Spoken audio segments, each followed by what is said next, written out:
this is Corral again. And you know what I'm going to talk about today, and I guess people think is rather, boring and not interesting. And you probably learned it when you're 3rd or 4th grade. But when you get into university and you're starting to write, or even in, let's say, 10th, 11th, and 12th grade, and you're starting to read books and magazine articles that before weren't important, but now they are important. Prefixes, suffixes, and roots. Those are important.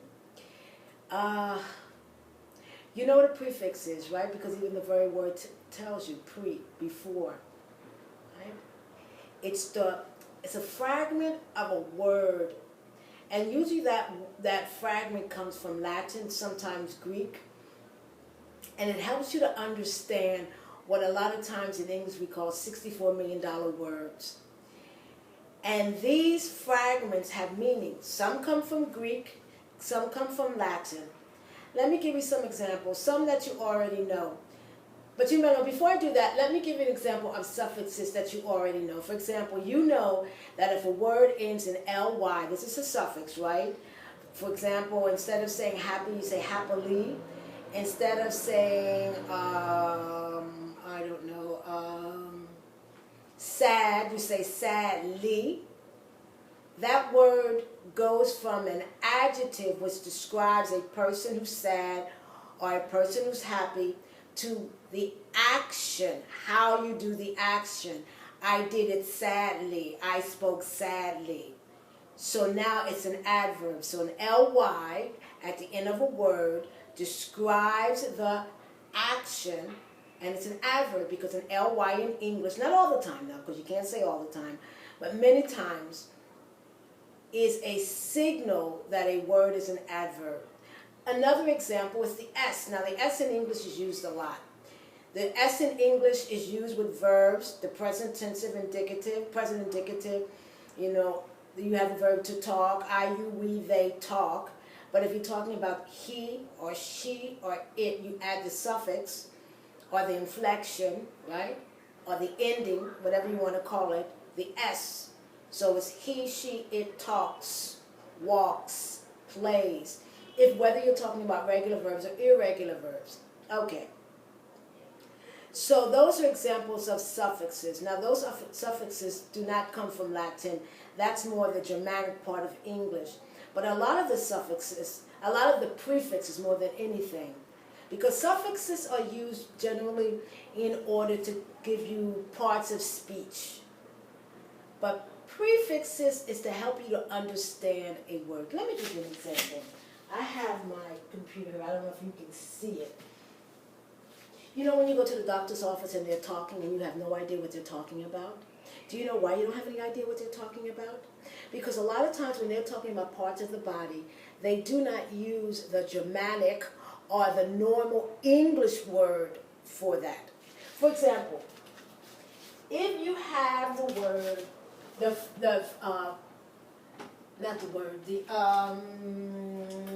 do you call it? The prefix.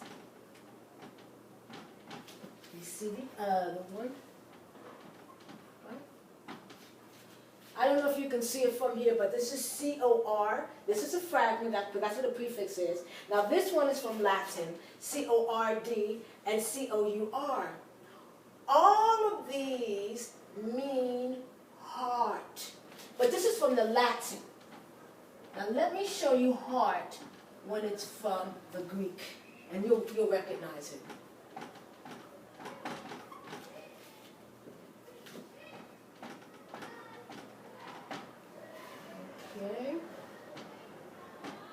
Okay.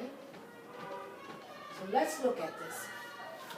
The C-O-R, C-O-R-D, these are the fragments, and C-O-U-R, these are, prefixes, okay? So think about C-O-R, cordial. When someone is cordial, that means they're nice. And remember, qualities of niceness, qualities of bravery come from, when we think about that in English, we're thinking about the heart. That's why when you have C-O-U-R, courage. C-O-U-R-A-G-E, courage. Okay? Or you have chord, C-O-R, to be in accord. To be accord means to be in agreement. All these things, metaphorically speaking, are connected to the heart.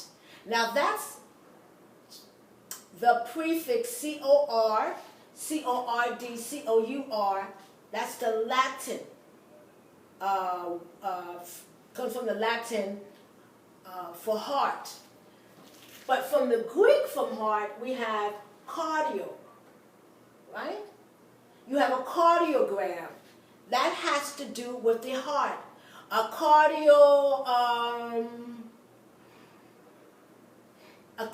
attack, which means a heart attack. Let me give you some other examples. You have auto. Do you know what auto means? It means self. So if you have an autobiography,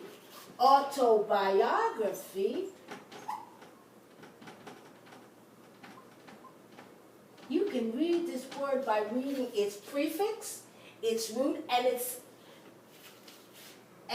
prefixes and its roots, not necessarily its suffix. So auto means self.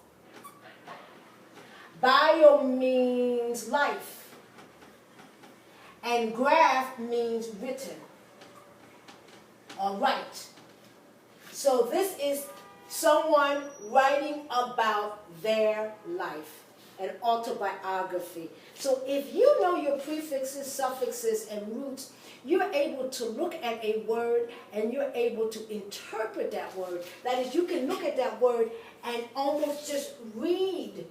For example, let me give you some grammatical terms that could make my point maybe even a little bit better. You have,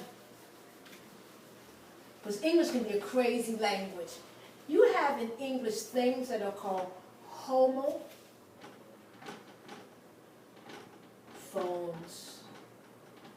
and homographs. And you might say, well, I don't know what that means. I've never seen that. But if you know prefixes and if you know roots, you can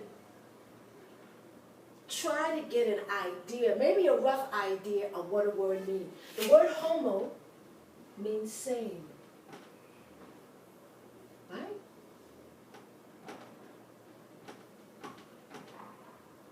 That's why when you say homosexual, you're talking about someone who deals with someone of the same sex.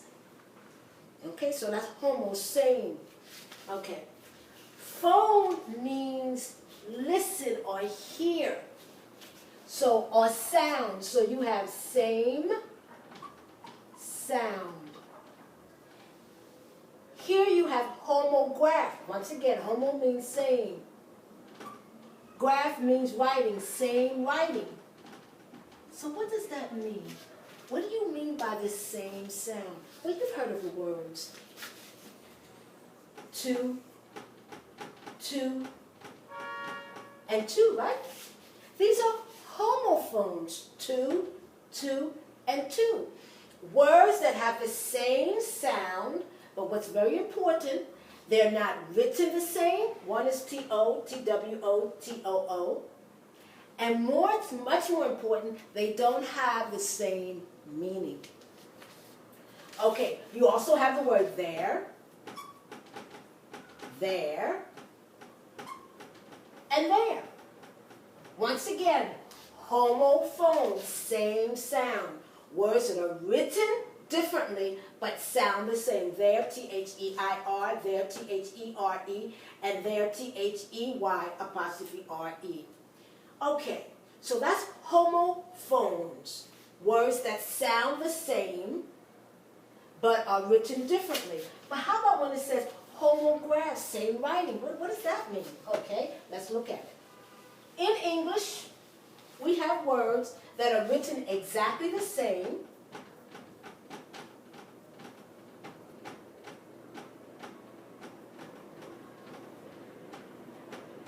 but are pronounced differently. So here we have words that are, which means same writing. T-E-A-R, I wrote that twice. R-E-A-D, I wrote that twice. U-S-E, I wrote that twice. They have the same writing, but they're not the same words, number one, and they don't have the same pronunciation, number two. T-E-A-R has two pronunciations. It can either be pronounced tear or tear. R-E-A-D has two pronunciations. It can either be pronounced read or read. U-S-E has two pronunciations. It could either be use or use. Okay? So, homophones, same sound. Homographs, same writing. Okay, let's look at some more examples of,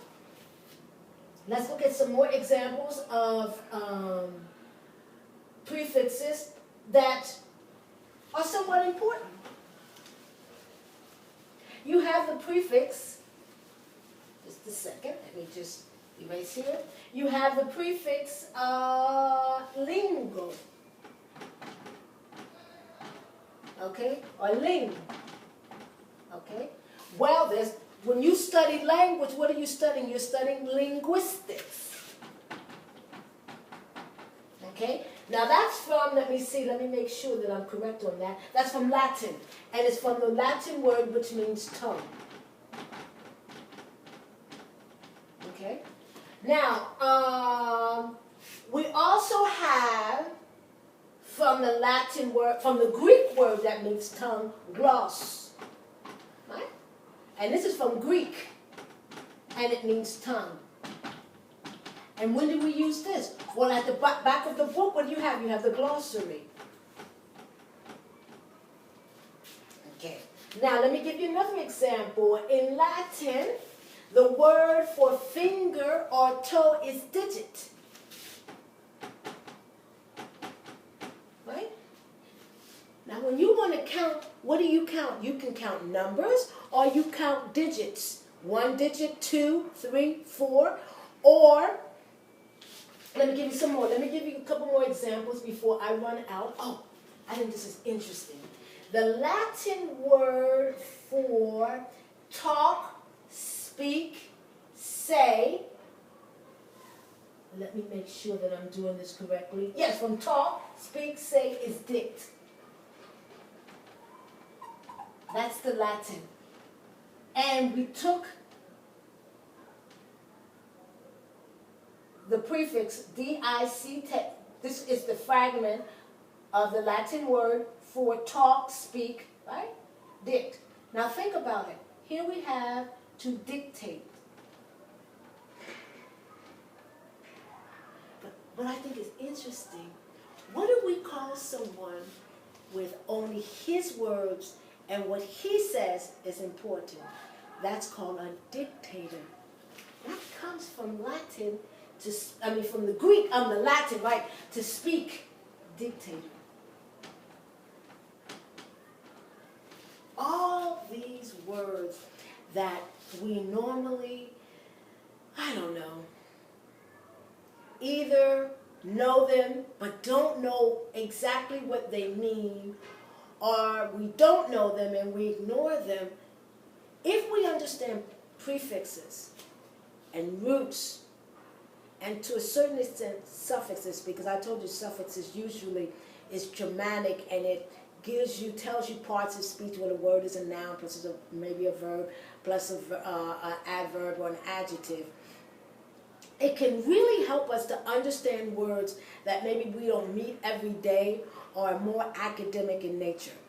So prefixes, suffixes, and roots, they might not be the most interesting subjects in the world, but they are extremely important if we want to take our vocabulary to another level.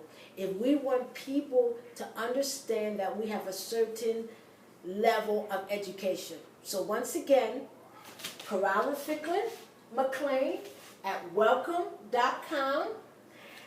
And I'm here talking about a subject that's somewhat boring, prefixes, suffixes, and roots. Thank you very much.